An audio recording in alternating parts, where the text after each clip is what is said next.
Wherever you go, whatever you do, throw a little at it. Omax, Vest and Briefs. போலியான வாக்குறுதிகளை கொடுத்து திமுக மக்களை ஏமாற்ற பார்ப்பதாக நடிகை காயத்ரி ரகுராம் குற்றம் சாட்டினார்.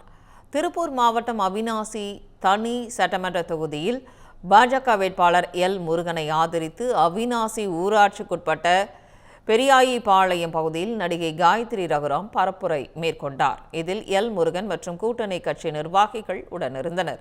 இதனையடுத்து அவிநாசி அருகே திருமுருகன் பூண்டியில் செய்தியாளர்களிடம் பேசிய நடிகை காயத்ரி ரகுராம் அவிநாசி தொகுதியில் எல் முருகன் அமோகமாக வெற்றி பெறுவார் என்று தெரிவித்தார். எடப்பாடி பழனிசாமியும் டிடிவி தினகரனும் தளபதி படத்தில் வரும் மம்புட்டியும் ரஜினியும் போன்றவர்கள் என தெரிவித்தார். பிரச்சாரத்தில் சொல்வதற்கு எதுவும் இல்லாததால் திமுகவினர் கேலியும் கிண்டலும் பேசி வருவதாகவும் போலியான வாக்குறுதிகள் கொடுத்து மக்களை ஏமாற்ற பார்ப்பதாகவும் குற்றம் சாட்டினார்.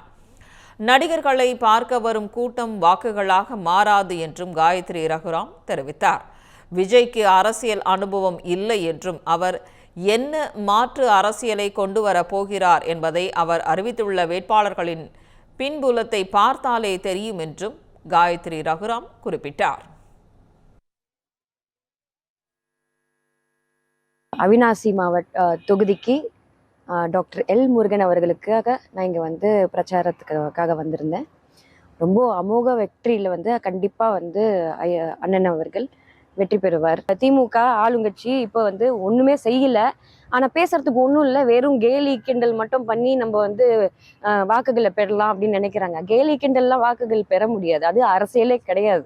சொல்றதுக்கு ஒன்றும் இல்லை அவங்களுக்கு. அதனால அவங்க போலியான வாக்குறுதிகள் மட்டுமே கொடுத்து மக்களை ஏமாத்தலாம் நினைக்கிறாங்க. இந்த வாட்டி மக்கள் முடிச்சுட்டாங்க அப்படின்னு தான் நான் சொல்ல முடியும். விஜய் அவர்களும் அவரோட வேட்பாளர் பட்டியல் பார்த்தாச்சுன்னா ஏதோ டிஃப்ரெண்டா ஏதோ போட்டிருப்பாரு, எல்லாம் பயங்கரமா போட்டிருப்பாருன்னு பார்த்தா அப்படியும் கிடையாது.